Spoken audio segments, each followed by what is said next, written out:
Good morning, good afternoon, or good evening. I hope and trust that you are all well. Before I get started, I would like to give a special shout out to the reform members of Back to Ashes: Tavia S., Chrissy Ellis, Tina Mead, Cindy Cleveland, Patty's niece, Samantha Place, and Inner Scare Wifey.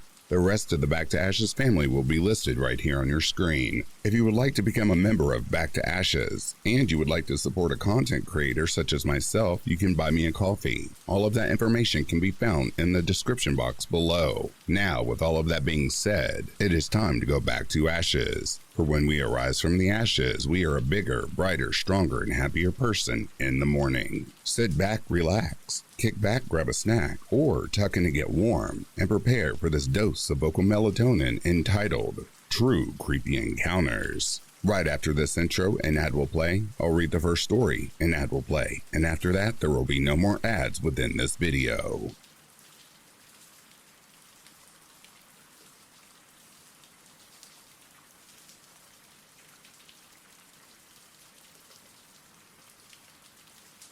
A few weeks ago, I went to the fair that comes to town once a year with a group of my friends with no adults for the first time.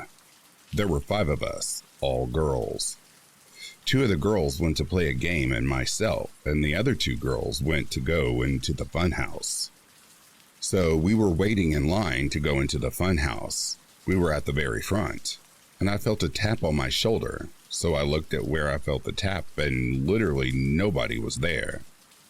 Then one of my friends, let's call her Jay for privacy, pulled me closer to her and whispered, "The worker was the one that just tapped you," while glaring at him. I turned to look at him and he smiled. He has 3 teeth that were black and no other teeth in his mouth from what I could see. He was clearly an older guy. He also had gray hair and very dirty hands. But yeah, he smiled at me and then laughed and said, "I tricked you," in an almost mocking tone. Needless to say, I was extremely uncomfortable, as were my friends. We went into the fun house and Jay said that he was super creepy and he shouldn't touch random girls like that. Even if it was an innocent touch by nature, it was still super creepy.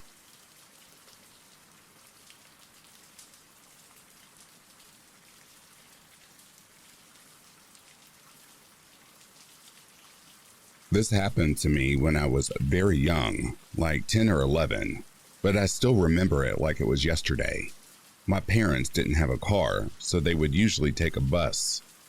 One day, my parents left to go get groceries, and it was just me and my sister and my brother. It was like 10 o'clock in the morning, so it was very early. I was the only one up, and I decided to go down to the living room and watch TV. When I was watching TV, I heard a knock at the door, so I went upstairs to wake them up, but they didn't wake up, as they were very heavy sleepers. The knocking stopped, so I went back to watching TV, when I heard something down in the basement.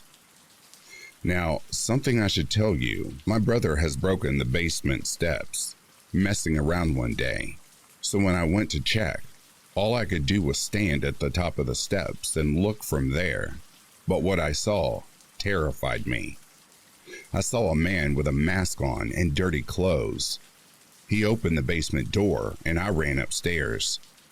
I think this made him think the cops were going to be here or something, because I heard him run back to the front door and bang on it. I ran to my brother and sister and tried waking them up, but they were asleep, so I just hid in my room until the knocking stopped and waited for my parents. When I told them what happened, they just thought I was making stuff up. They went to go check and the door was closed. To this day, no one in my family believes me. There is one good thing that happened because of this. My family finally started locking the basement door. This happened years ago now, but it still sticks with me. I'm hoping by sharing this story that people will actually believe mine and really start checking to lock your doors.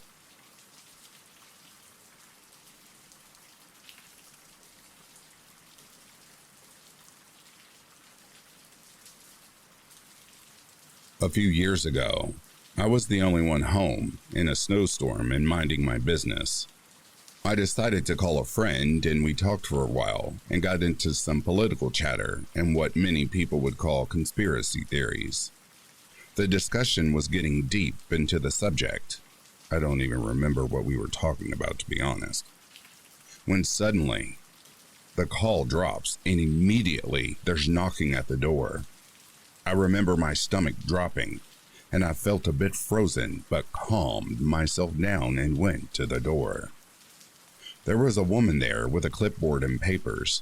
She was dressed in a bohemian look under her jacket, and she proceeded to say hi and tell me that she's collecting petitions for a river preservation or something like that, and asks me if I'd sign.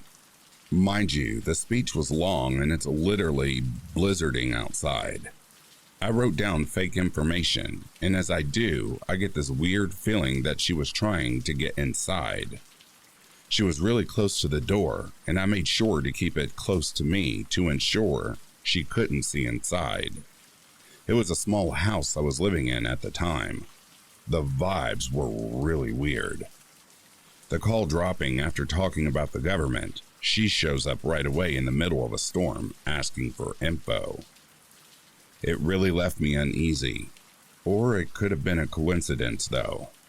I don't know. What do you think?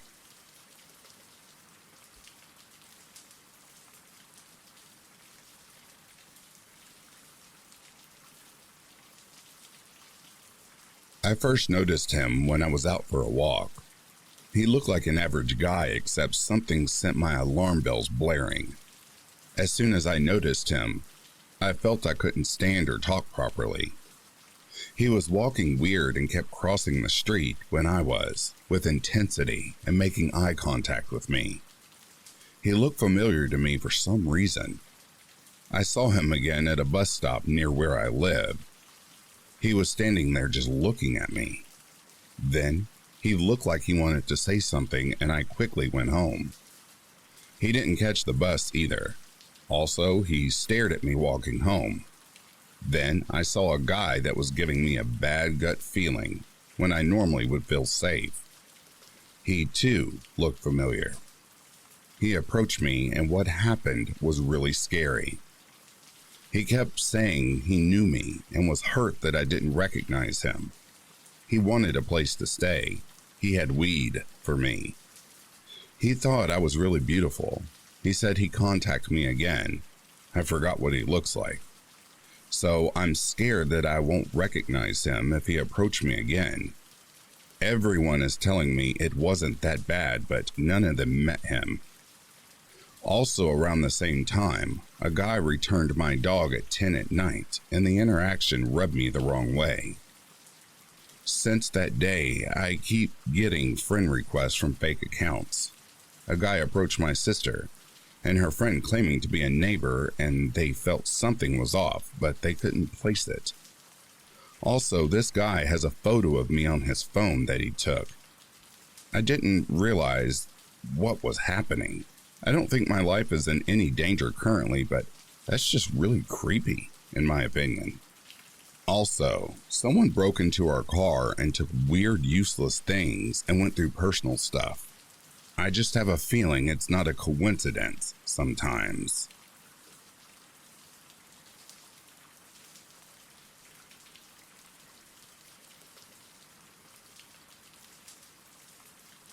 This might not be your typical creepy encounter, but this has kept me up for a few nights now.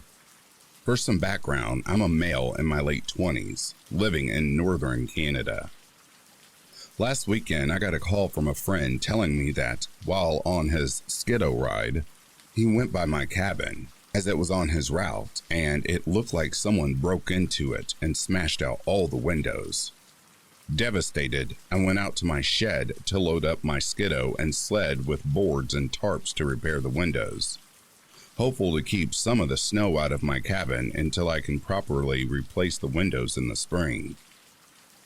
Just as I was about to leave, I got this gut feeling that something was really wrong and that I should take a rifle just in case. Better to be safe than sorry. As I started my ride into the woods, I noticed the sky getting darker and think to myself, great, Now I'll have a storm to deal with too. Luckily, it wasn't a snowstorm, but a thick fog that rolled in fast. There is nothing more unsettling than being alone in the woods, encased in a thick fog, especially with God knows what around you. I finally get to my cabin, and sure enough, all of my windows are smashed. I unload my gear and get to work, trying to get my cabin secure as fast as I can to get the hell out of there. At some point, I feel like I'm being watched, which gives me a lump in my throat because I can't see anything in this fog. I hear something moving through the trees and automatically grab my rifle and put my back to the cabin, hoping that if something comes out of the fog, I'll be ready for it. My first thought was, it was the asshole who broke into my cabin, coming back under the cover of the fog to see what else they could take. But then I realized that no skidoo approached me, as I would have heard one from miles away as it was so quiet out there.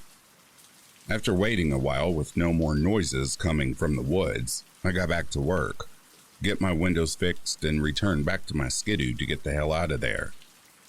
After a short ride, I noticed something that looks like potholes in the middle of the trail. Turns out to be polar bear tracks, leading towards my cabin. That creepy feeling of being watched and the noises from the woods was a polar bear stalking me, and was the actual culprit of the break-in at my cabin. What disturbs me most is that I would never see it coming with all that fog that day, but my rifle would be practically useless against such a big animal. To this day, I feel lucky to be alive.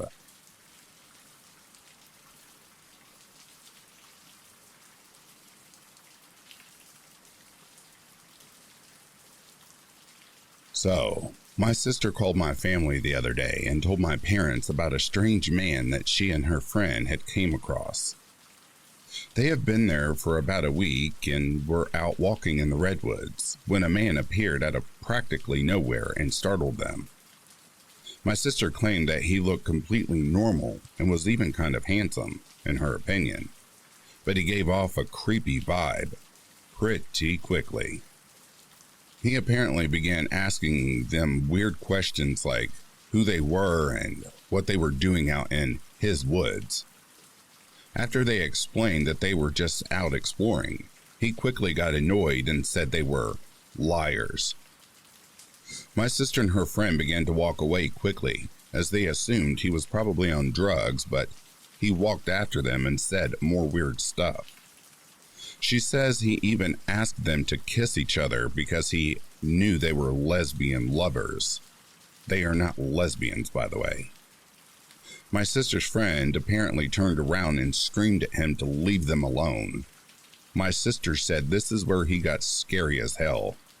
She says he gave my sister and her friend the most evil and hateful look she's ever seen in her life, and he said this in response. "You two are such disrespectful b****. I've killed a few of you over the last few years, and I'd love to add you both to my count, you c-." My sister and her friend didn't even hesitate and both booked it right after he said that. They heard him chasing after them and screaming at them at the same time. My sister says that she couldn't make out much of what he said other that he would chop them up and a few other threats. They both made it safely out of the woods, and they didn't see him anywhere. They got in their car and sped back to the town they were staying in. They called the police to file a report and headed to another area and will be heading home soon. I'm scared and pissed off that some creep did this to them.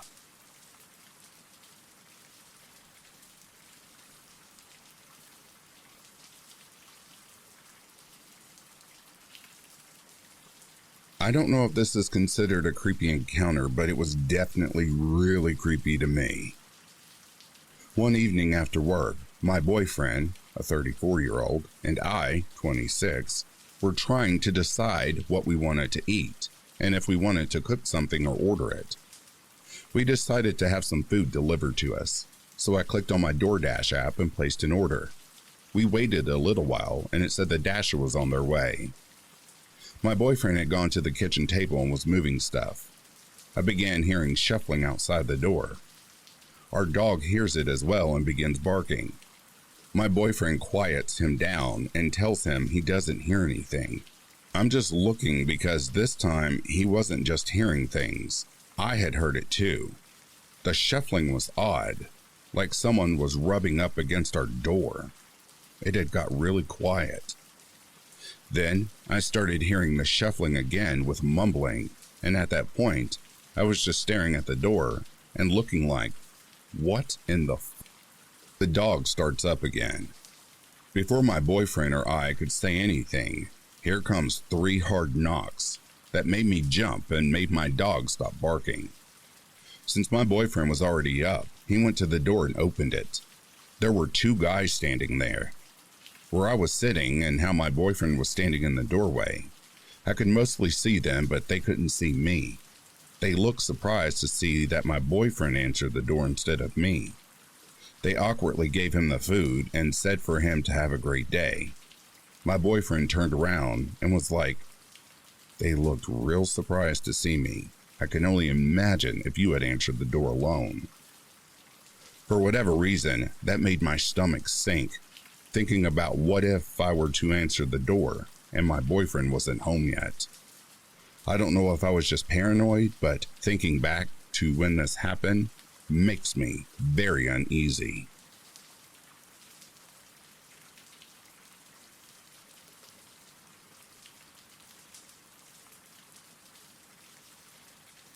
Okay, you guys, we're going to go back in time. This happened about a decade or more ago. I must have been about 14 or 15 at the time. My parents were avid churchgoers. Every Sunday since I remember, at 8:30 a.m. on the dot, we would go to church. As my sister and I got older, we were close in age, probably 10 or 11, our parents would let us stay home if we didn't want to go. We lived in a small rural town with maybe 100 people, and only 10 to 15 people would go to church. Usually the same people every week, so we knew them all pretty well. This older couple moved from Sydney to our town to enjoy the quiet life. I would have been about 12 or so when they moved to my town, and started going to church and became good friends with my parents. They also had a middle-aged son, let's just call him Sam, who lived and moved in with them and came to church occasionally. He was really quiet and I didn't really interact with him. As they were family friends, we would sometimes visit their house and he started to take a real liking to me, genuinely trying to build a friendship with me, always trying to talk to me, giving me small gifts, books, DVDs, jewelry, etc., and inviting me into his room to look at all his figurines he painted and his new games on the PlayStation or whatever. I thought it was a bit creepy, but I didn't think too much of it until he would come knocking on my door when I was home, alone, shouting my name. My sister was overseas on an exchange the year this happened, so I was often home alone. This all came about when my parents started a Bible study for the people at church. It was held on a weeknight, and Sam would usually go with his mom.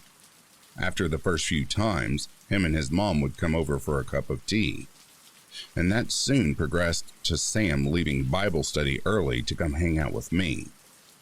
Why my parents didn't think this was weird was beyond me. I thought it was a bit weird, but being naive and nice, for the first little while, I let him in. Made him a cup of tea, and we'd just make small talk and watch TV till my parents returned. One day, he brought over a gift which made me insanely uncomfortable. Keep in mind, I'm about 15, and he is mid to late 30s. It was a sheer boob tube wrap to wear over a bikini at the beach, kind of like a little cover-up. After that incident, whenever he left Bible study early to visit me, I just locked the doors and hide in my room while he knocked repeatedly on the door, shouting my name. He would give up after about 5 or 10 minutes and sit on the front step till my parents came home and let him in, probably in the hopes to see me, but I never would leave my room until I knew he had left.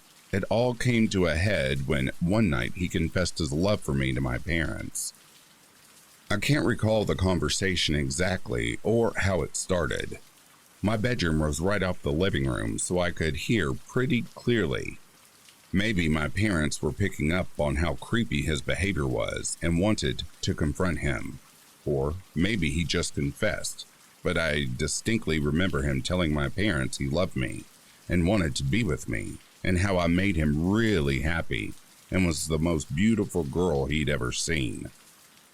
My dad then said something about him being a dirty old and kicked him out. At this point, I was in shock, and my mom came and checked on me. I said I was okay, and honestly, I wasn't too shaken in the moment. Maybe I didn't fully grasp the situation. It was a very weird experience. Looking back, it seems like he might have been trying to groom me. And I'm also so surprised my parents didn't pick up on it sooner. I'm very glad and lucky nothing ever happened to me.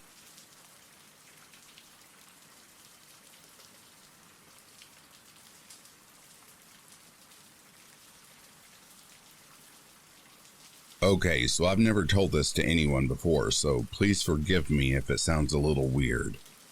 But about an hour ago, I headed to a nearby lake, a place I usually go for my therapy sessions because it's usually pretty serene and peaceful. About 90% of the area can be seen from the busy road. However, there are a few blind spots. So I pulled into my usual parking area and immediately got a weird feeling when I saw another car parked, kind of hidden under a tree close by. I'm a female in my 20s, so I'm always on high alert. I made sure to keep my eye on the car when getting my stuff together from my own car. 1 second I look up and no one was in the car. And then a couple seconds later I look again and a man is suddenly sitting in the driver's seat staring at me. It was like he came out of nowhere. At this point I was pretty wary about going out into the grass by the lake, but I continued to slowly pack up my stuff while continuing to keep an eye on the man in the car. I open my door and the man immediately gets out of his car and stands in front of it, doing a weird stretch and still staring at me. This lake is very close to a very popular amusement park, so it's not uncommon for travelers to stop at the lake to rest. So I try to reason in my mind and decide I'll just sit in the car for my therapy appointment. I still had about 15 minutes before it started to get settled. So I get into my back seat and close and lock the doors, but rolled one window down because it was hot in the car.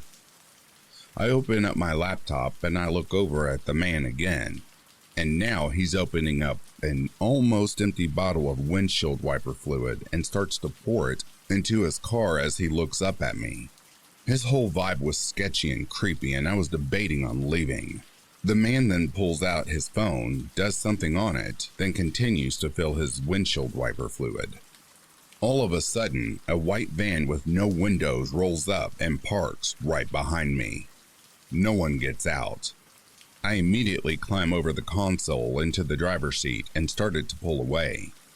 The van was close to my car, but there was room enough for me to back up and pull out of there. A couple seconds after I pull away, the van follows, and the man gets back in his car. I panicked, but was able to pull out onto the road in between two cars, so the van wasn't able to catch up with me. I made sure no one was following me as I drove home. It must have all been a coincidence, but better safe than sorry, I always say.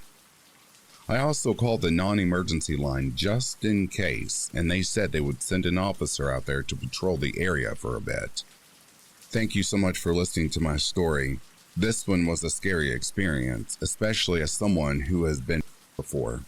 I'd like to hear any feedback or similar stories if anyone has any.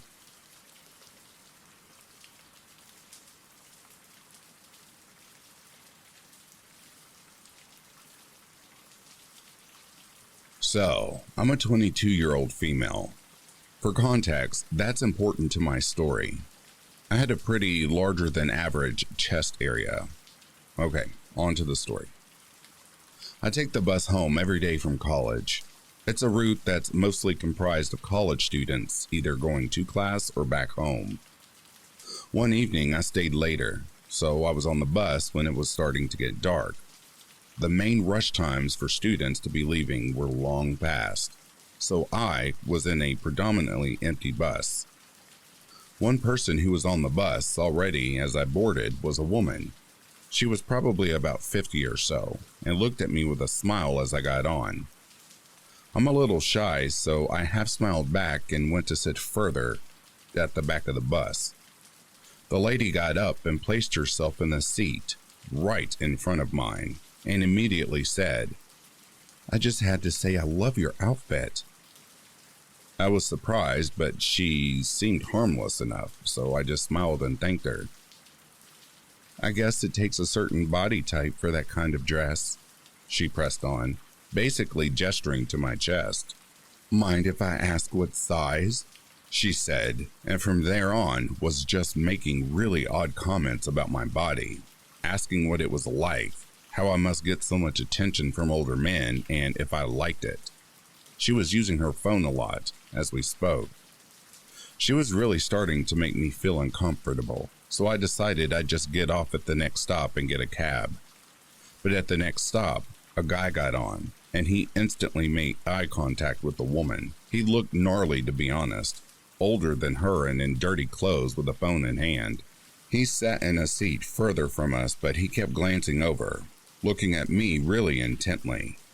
The woman was looking at him in a way that made me feel certain they knew each other, and it got way too weird for me. So I waited a few minutes until the bus stopped in a crowded area in the center of town, and then I got off. The two looked at me but didn't follow, and once I was out of sight, I ran for it. I don't know for sure what the hell was going on, but it seemed a lot like those two knew each other and something creepy was getting ready to go down. I'm just glad I acted on instinct and left before something happened.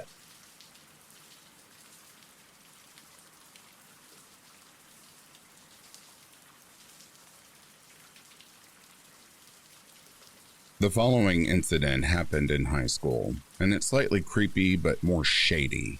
Anyways, I will give a little bit of a background first. In middle school, I was bullied by two guys in 6th grade, with one even getting physical with me. Fortunately, they were taken care of. And then there was one guy in high school who was a bully to others, but not to me.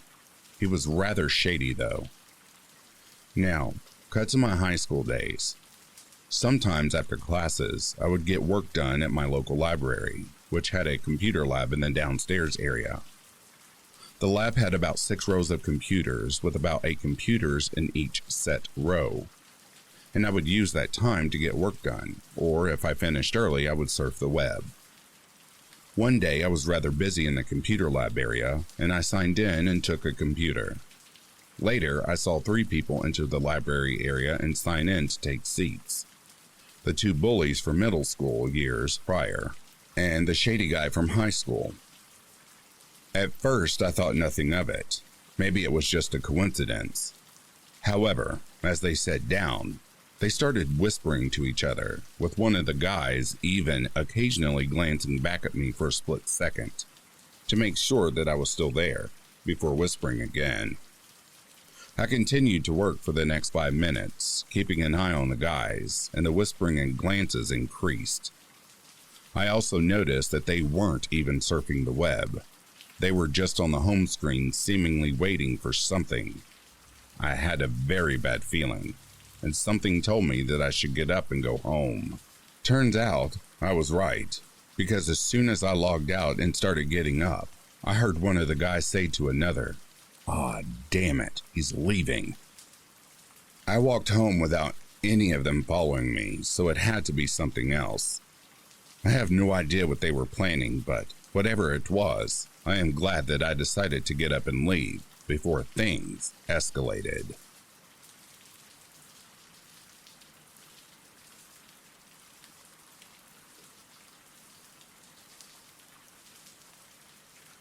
Good day, everyone. This is something that happened this past Friday while I was babysitting.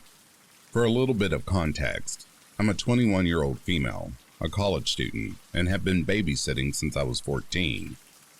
I'm not an expert on literally anything. However, over the years, I have learned caution and resilience. At age 15, I took babysitting classes at our youth center, as well as a female self-defense course. So I babysit at least once a month for this one family. I like them because they pay me more than my usual hourly rate. They have a big house with internet that I can use to do my homework, and the two kids are surprisingly well behaved and compliant. So the two parents have like a monthly ritual of going out at around 5 p.m. and returning a little after 2 a.m. I'm always offered to sleep in the guest bedroom and stay until morning.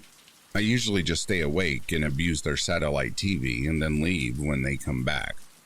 The house is in a nice neighborhood without a whole lot of neighbors. Very quiet.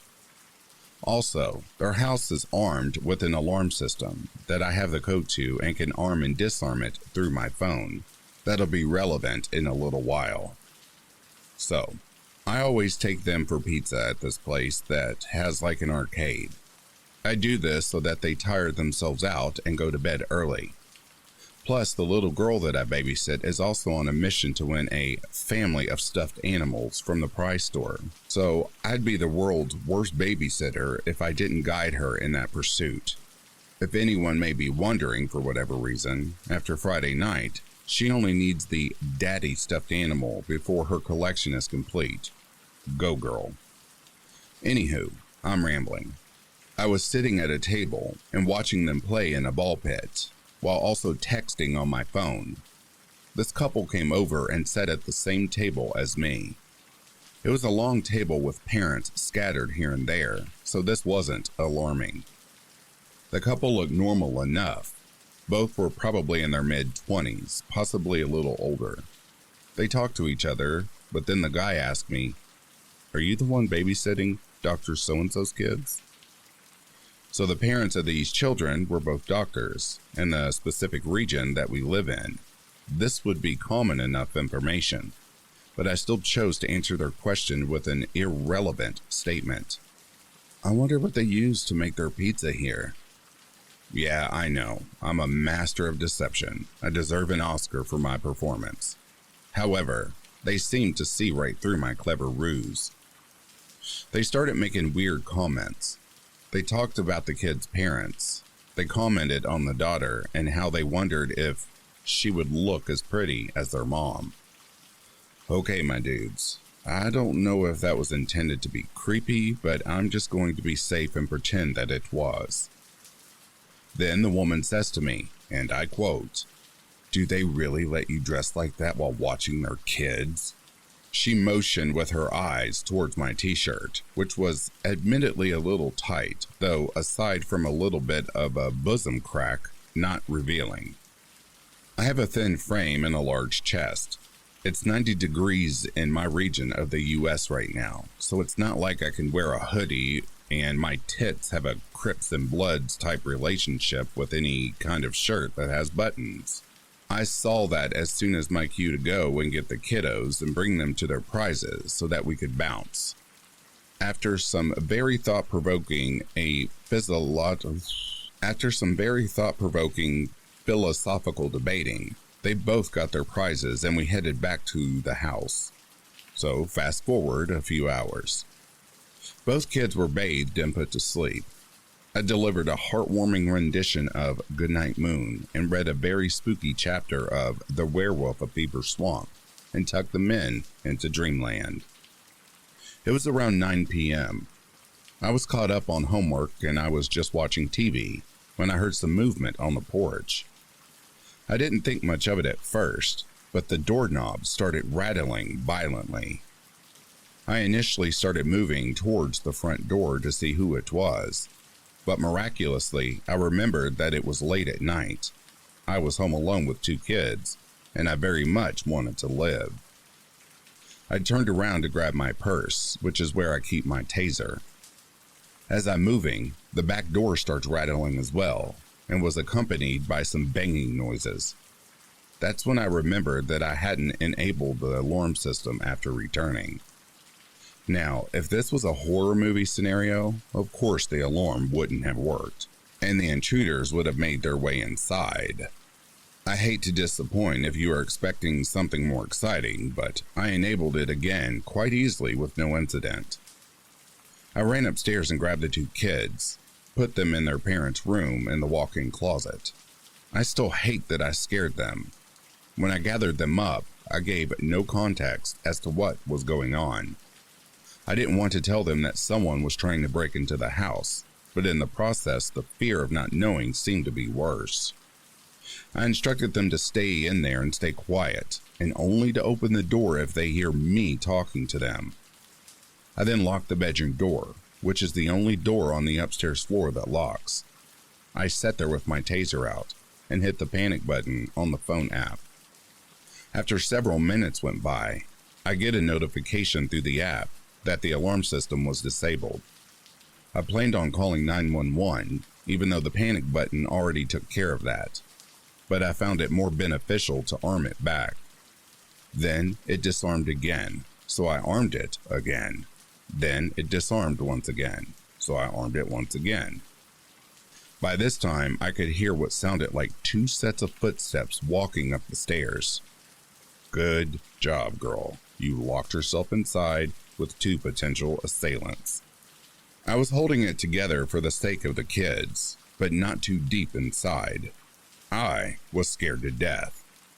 When I heard the footsteps get near the door and saw the door twisting, I took a deep breath and pulled the trigger on my taser, just to let them know that I was armed, though it realistically wouldn't do much good.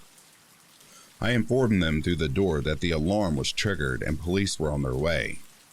Thankfully, I was greeted by a familiar voice.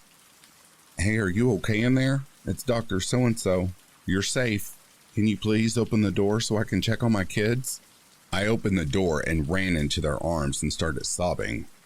I hadn't realized truly until it was over just how scared I really was. The kids came out, without me giving them the okay, but their parents were there, so I'll let it slide. When I enabled the alarm on my phone, they both got the notification from the place they were at. With the app, you have the option to view the porch cameras as well. When they got the notification that the panic button was activated, they saw through the camera that there were people on each side of the house. 1 man, 1 woman. When the alarm kept disarming, that was them trying to get into the house. Police report was filed by them, and I gave a statement mentioning the 2 weirdos I met earlier that day, even though there was really no evidence that would directly point to them. Camera footage didn't give any positive face IDs either. So yeah, I was scared. I'm getting over it now. I'm just grateful that the couple that I was babysitting for were close enough to make it to me. I hate to say it, but I found the police response time to be terrible. I'm completely back in my own apartment an hour away. I checked in once to see how the kids were doing, and they're holding up fine.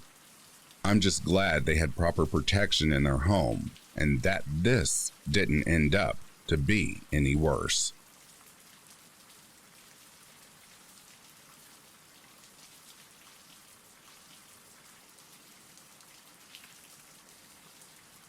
Last November, my brother was visiting us from Dundee with his 3-year-old son. Since my brother had moved from Glasgow, we didn't get to see him or his family too often, so we cherished it any time we got to see them. His wife unfortunately could not travel down due to work, and only a day into his visit, he was called back himself for an emergency. His nephew wanted to stay, as he had bought him 2 tickets to the football game the day after, so I agreed to take him back to his dad in Dundee after the game. The only train I could get was a fairly late one, and it was therefore the last one of the day. So, I took my nephew to the football game and headed straight to the station afterwards.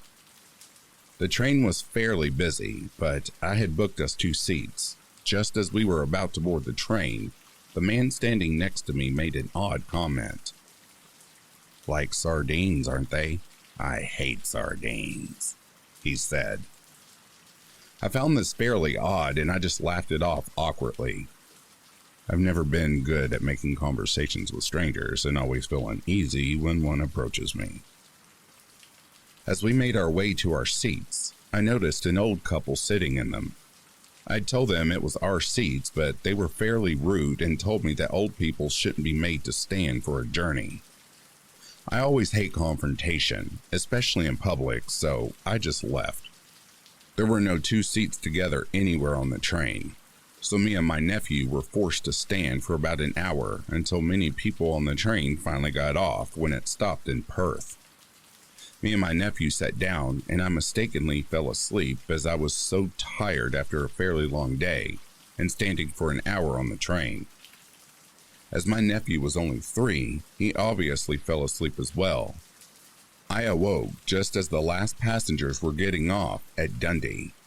I quickly jumped up and tried to get my nephew off the train as quickly as possible, but he was too slow and I had to stay on the train with him, meaning we missed the stop.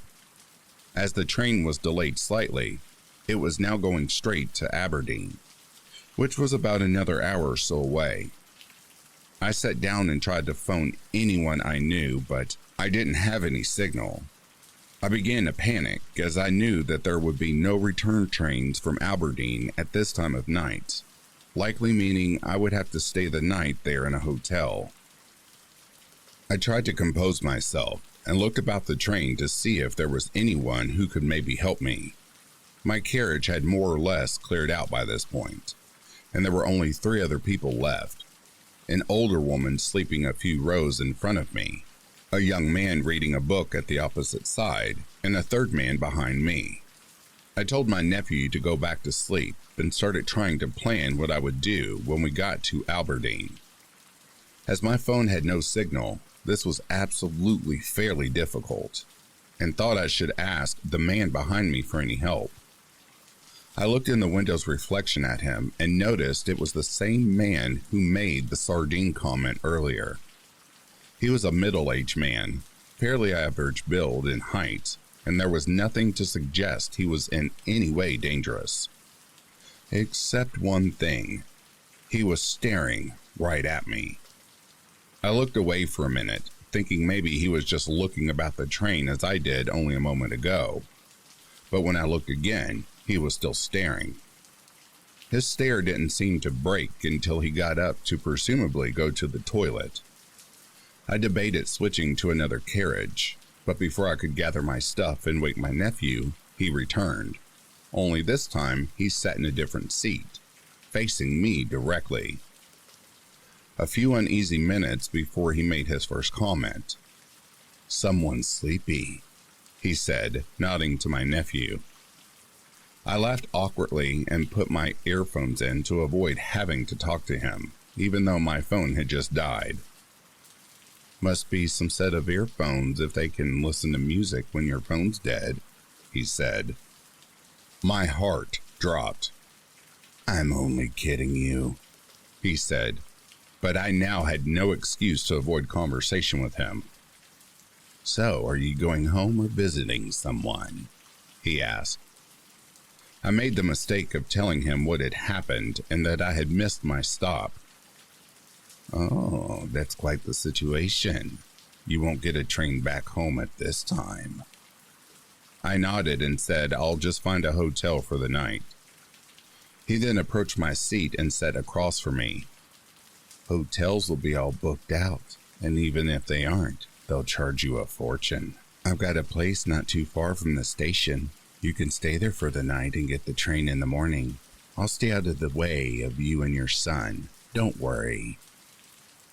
I explained to the man it was not my son, and that I was happy to cough up the money for a hotel, and tried to stay polite by saying I didn't want to be a nuisance for him, even though I really just wanted to tell him to fuck off. "Oh, believe me, you won't be any nuisance to me," he said in an over-friendly tone. I was now feeling extremely unnerved, but still tried my best to talk myself out of the situation. This conversation carried on for another 10 minutes or so, and he was increasingly insistent that I stay with him. I didn't have any idea what to do. I felt completely helpless. I told him I needed the toilet in an effort to get away from the carriage. This is when he grabbed my wrist below the table. "You're not going anywhere," he said in a hushed tone. "You're staying with me. I'll keep you safe," he said in an extremely chilling voice. I couldn't even bring myself to scream out in the situation. The only passengers on the carriage were at the opposite end, and I was terrified that if I screamed, the man would hurt me or my nephew. He wouldn't let go of my wrist and repeatedly began saying, "Just act natural." The remaining part of the journey seemed to last a lifetime, and I knew even then there was no light at the end of the tunnel, as this man would not let me go. The train finally reached Aberdeen, and the man told me to wake my nephew, not alarm him, and to tell him we were staying at this nice man's house for the evening. He held my hand as we got off the train, and my worst feelings were coming true, as I knew what would happen when this man got us back to his house. All of a sudden, I was knocked to the floor in a heap of bodies. The police had tackled the man and were arresting him. As I got to my feet, I grabbed my nephew's hand and ran only a couple of yards before completely breaking down. The police comforted me and told me that the young man who was reading his book at the other side of the carriage had noticed what was going on and sent a text to the British Transport Police, whose number is still all over the walls of the train on posters. It took me a couple of minutes to process everything, but I managed to gain enough composure to thank the police and express my gratitude towards the man who had sent the text. I only managed to say a few words to him, but I will be forever grateful to him, as he saved me from what could have been a night of terror, and very possibly saved me and my nephew's life. The police very kindly took me and my nephew back to Dundee, where my brother and his wife were extremely relieved to see us. It is now some time since that incident, but it has had an everlasting effect on me, and I always make sure that when I am traveling late at night, that I am accompanied by someone and never run the risk of missing my stop ever again.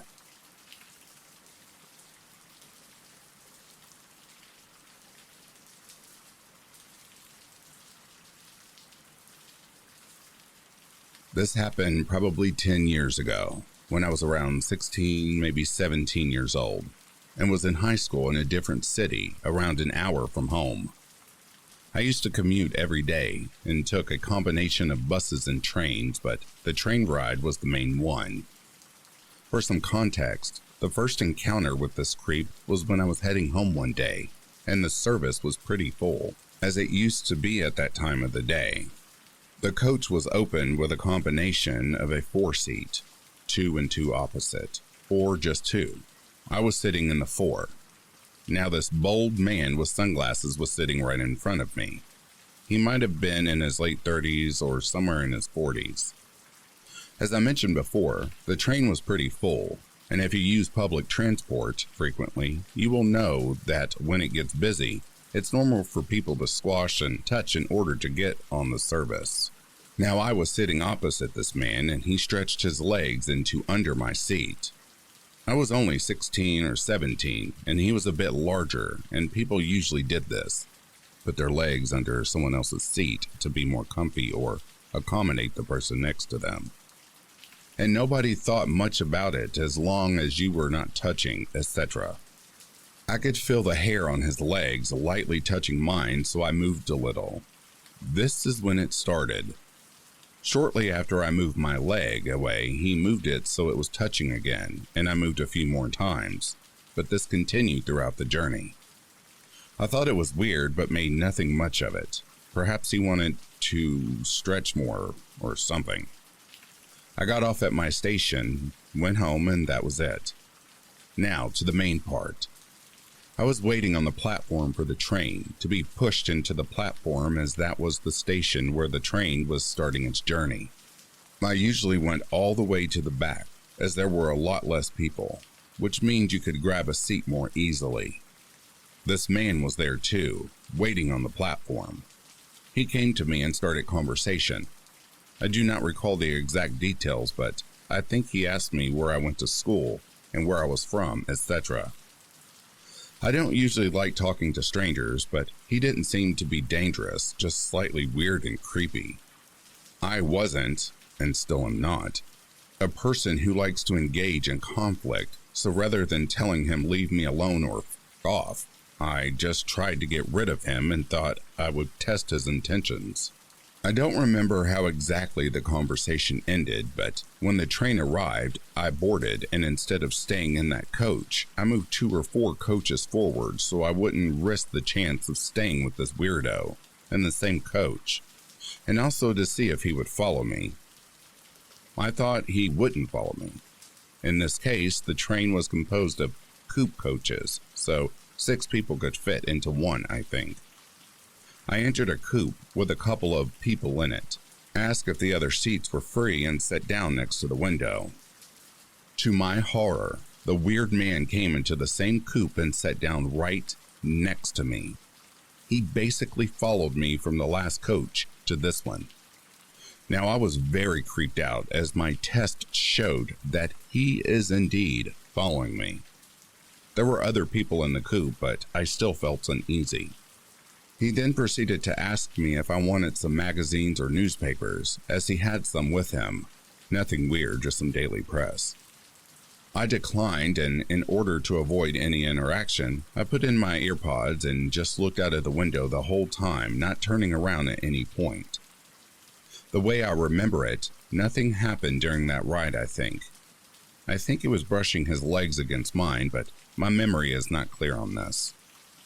Anyway, when we were near my station, I thought I would go to the toilets just in case I have to wait long for my bus, and I would also get away from this creep sooner. So I got up, grabbed my stuff, and went to the toilet and locked the door.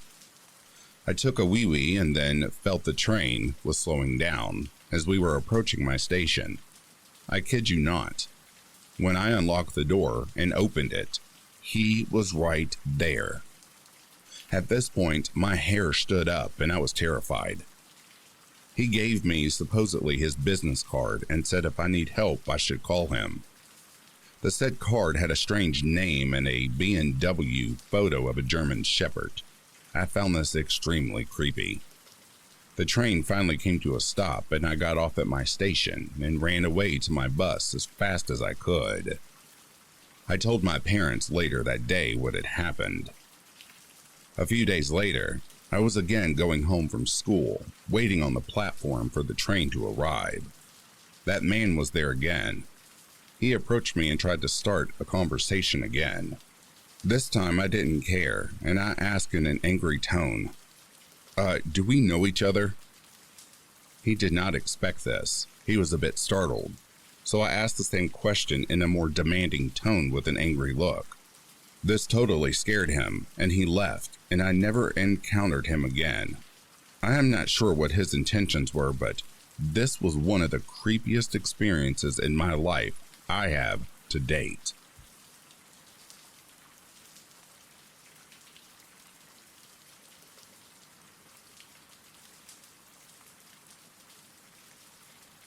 Recently, I've been getting more into cosplaying and going to conventions. I've been making all my own clothes for a while now, but only recently decided to really start getting into cosplay. I've been to a handful of conventions over the years, and this is the first bad experience I've ever had. Anyway, for this convention, I wore my Supergirl cosplay. I made and patterned it myself, and overall, I was pretty happy with how it came out. A handful of people asked me for pictures, and generally I said yes. Well, later into the convention, my friends left, but I was going to meet up with some other friends later that night, so I took a break from walking around and sat in one of the hallways where there was a small seating area. Someone walked up to me and asked me for a picture.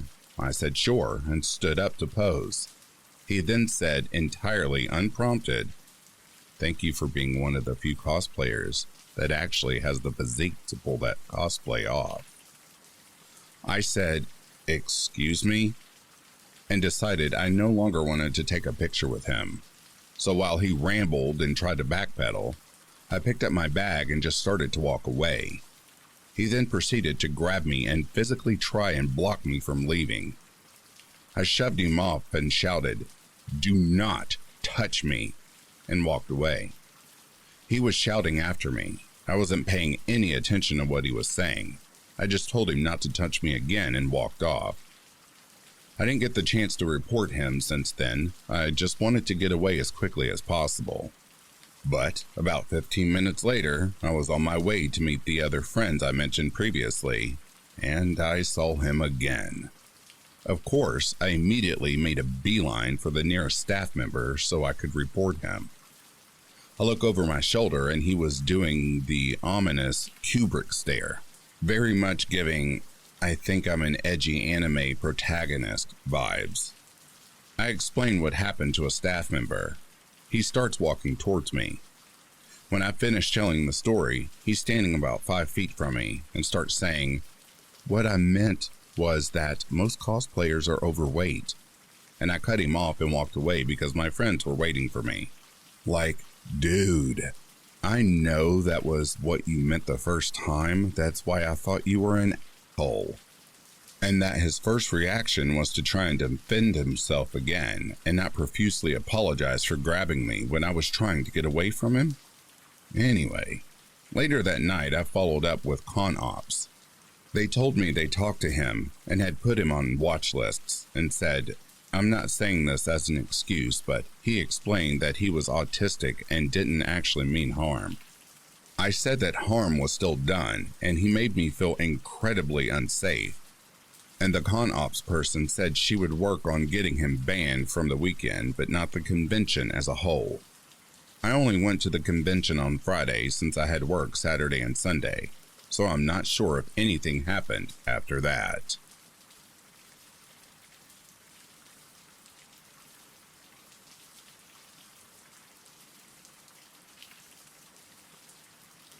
In 2017, I had heard news of people dressing up as clowns and running around with knives at night.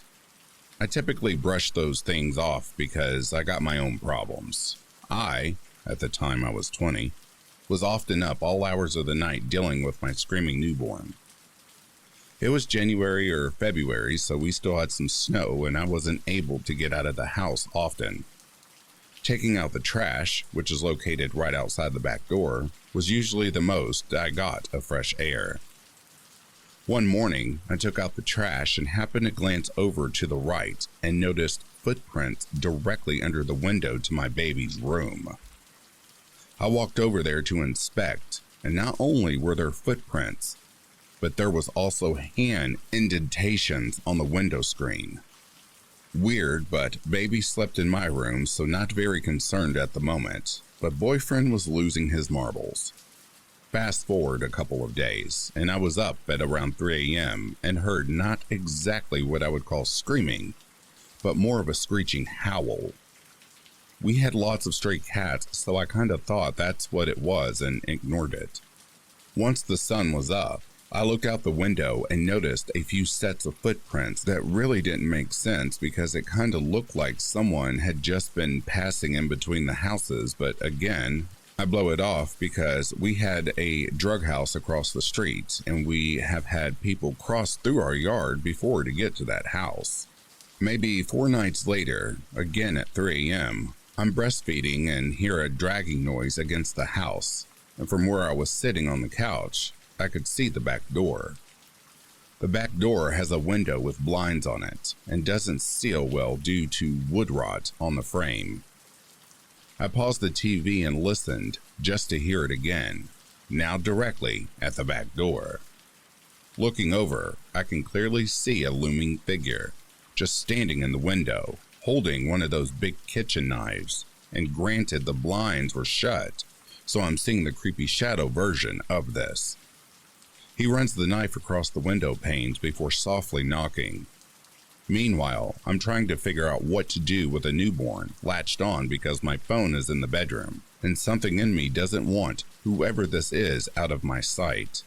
So I stand up and readjust because I really don't want a screaming baby right then and walking into my kitchen and flick on the light and then said, just loud enough for him to hear me, "Hey man, I already called the police, and I'm sure you don't want to deal with them, so why don't you go home?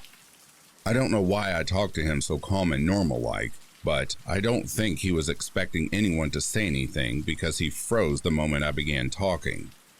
He talked it over with himself for a minute and darted down toward the alleyway. Never had anything like that happen again, but my boyfriend sure was mad I didn't wake him up to handle the situation, or at least actually call the police. Not sure if this counts as a creepy encounter, but I sure was creeped out once my sleep-deprived self realized what was happening.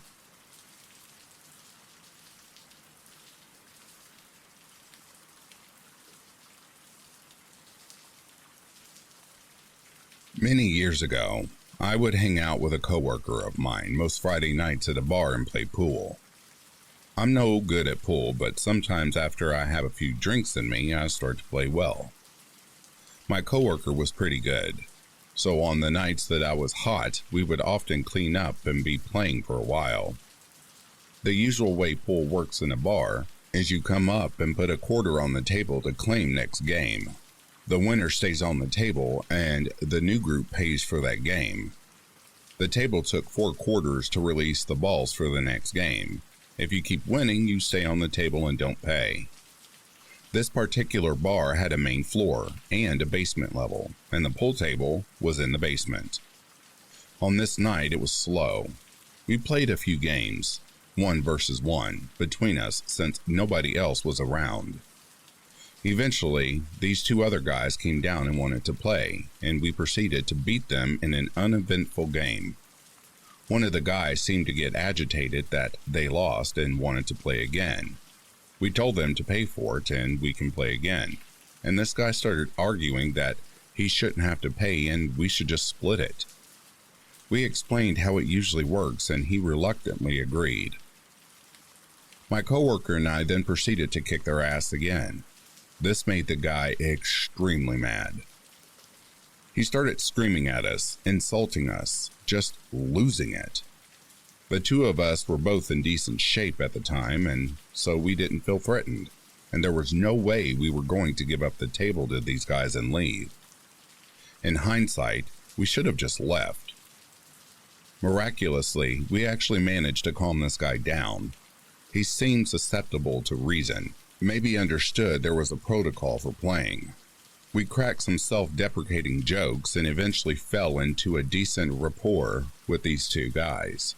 They kept wanting to play and we kept beating them, but they kept paying and we were joking around and doing some playful trash talking, etc. Then the guy who was angry earlier started to get too comfortable. He would come over and stand way too close to me. He started touching me and putting his hands on my shoulders, and he kept on talking about my shirt and how he loved it. It was a boring plaid pattern green shirt, but he would not stop talking about it. At one point, he came up behind me while I was shooting and grabbed at the collar and pulled it away from me because he needed to know what size it was and wanted to see the tag. This was really starting to piss me off. So my coworker and I eventually said we were going upstairs to get some beers, and we just left. That Monday, I was back to work. I work in the TV industry, and at the time, I was working at a small local TV station. It was my first job out of college, and I was working my way up, and at the time, I was doing a weekly rotation with 2 other people, where we would cycle through different jobs in the control room. That week, I was the Chiron operator, which is the machine that does live on-air graphics, lower thirds, over-the-shoulder boxes, full-screen pictures, etc. I would come in, make the graphics, then during the news, I would call them up and have everything ready when it needed to be. I missed the morning meeting that day for some reason, so I didn't know what any of the stories were about. One story was about crime, so I opened the folder that a producer left mugshots in to get it ready in the Chiron. To my shock, there he was, that creep from the bar staring back at me through the screen. I couldn't open up the show rundown fast enough to see what he did. Apparently, the next night at that same bar, he stabbed someone in the parking lot, allegedly over a fight regarding the pool table. The guy he stabbed lived, but whenever the story pops into my head, I always think about how my night would have ended if we didn't ride the fine line between making this guy too angry or letting him get too friendly.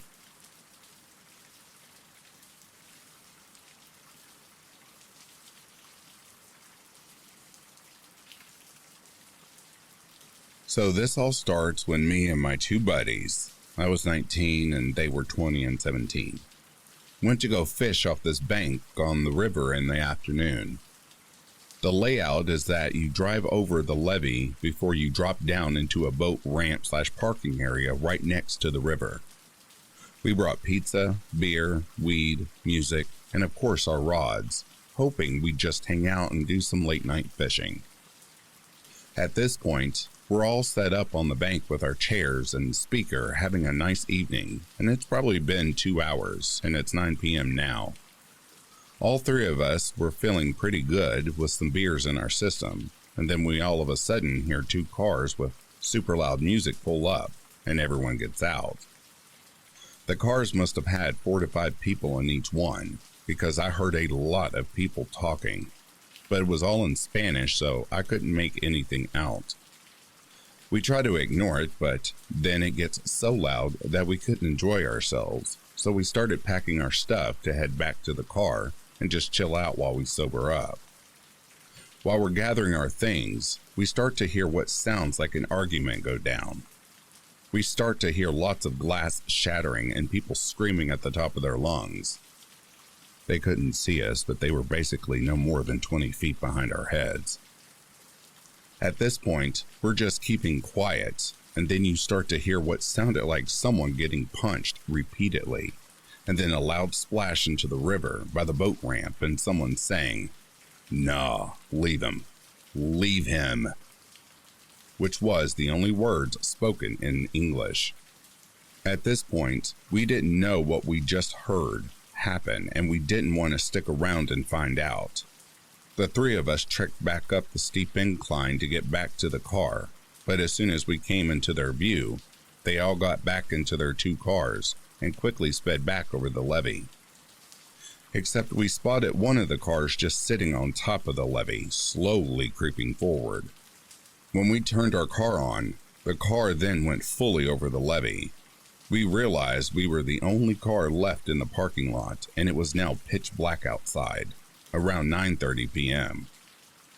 We just sat there for no more than 30 seconds, just trying to process what we had just heard go down, and then we decided we needed to get out of there completely and park somewhere to sober up all the way. As we're going over the levee, the road goes over it, and then down and makes a sharp left. Right after we take that sharp left, our hearts drop when we see 4 cars lined up completely horizontal across the road, blocking us from getting through. There's orchids on our left and right, so there was no going around at all. At this point, my buddy just gassed it straight towards their bumpers to try and split in between the cars and get out of there, even if it meant damaging the front end of his car. Just as we do that, one of the 4 cars slightly moved out of the way, creating a gap. We flew right through it and got the hell out of there, and they were laying on the horn while we passed through. We don't know what their intentions were, but clearly there were 2 cars in the boat ramp area where we were just at, and 2 cars on the other side of the levee blocking the road from anyone else coming in. I ended up filing a police report just in case they really did dump a body into the river. It happens all the time here. But I haven't heard back anything. Definitely one of the most terrifying experiences I've ever been through.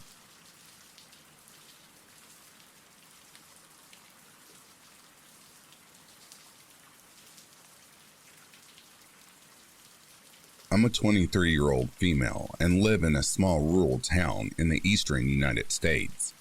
That being said, you end up seeing a lot of the same people if you frequent the same places.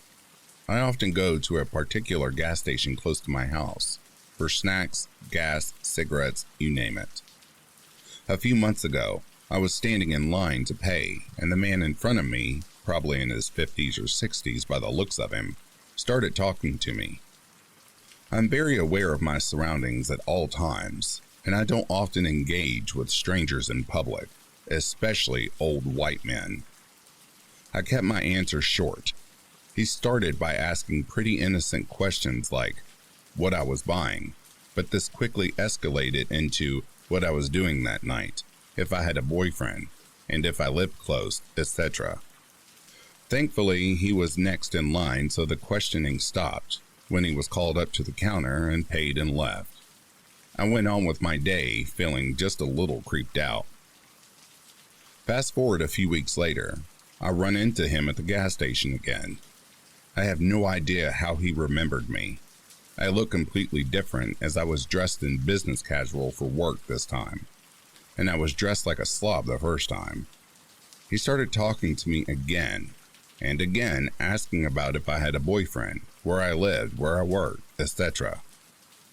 I mostly ignored him until he got really upset that I wasn't really talking back to him, and then I got scared. So I started answering some of his questions with fake answers. When I went out to the parking lot after paying, he was sitting on the curb outside, presumably waiting for me. I felt really uncomfortable, but I had to get into my car and leave, as I was running late for work. I knew he saw what car I drove, my license plate, etc., and it really wouldn't be that hard to find me in my town, so I was super creeped out. At this point, I didn't contact the police or anything, as I assumed there was nothing they could do as I didn't have any hard proof of anything. I did tell my roommate and describe the guy to her in case she saw him or anything suspicious. A few weeks after the second encounter, I saw him again, this time at the grocery store. I didn't interact with him, and he seemed to not notice me for a while, until one time we almost ran right into each other going down the same aisle. I looked away and just kept walking, pretending I didn't notice him. That's when I started to see him in every aisle I walked down, in the checkout line, etc. It was like he was just following me. I walked out to my car after paying, and he was standing about 10 yards away from my car at another car, smoking a cigarette. I again ignored him, got into my car to leave, and noticed he got in his car as well. I purposefully started driving the opposite direction of my house, making random turns, and he followed me through every single one, speeding up and slowing down to stay with me. I had enough, so I, being the true crime enthusiast that I am, started driving directly to the police station. I guess he figured out where I was going, and he made a random turn and I lost him. I got to the police station and made a report, because now at least I had a description as well as the car he was driving.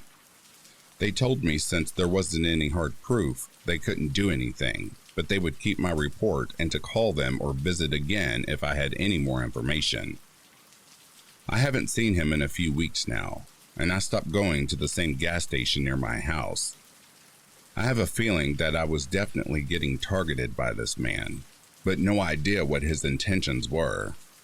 I'm scared and I look over my shoulder everywhere I go now.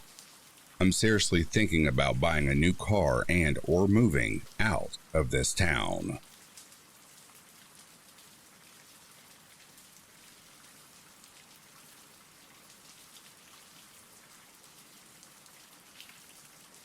And that, dear listeners, brings a close to these true creepy encounters. If you are sleeping, I hope Slumberland is treating you kindly. If you're awake, I hope you've enjoyed this collection. Until next time, I'll read to you soon. Have yourself a good morning, a good afternoon, or a good night.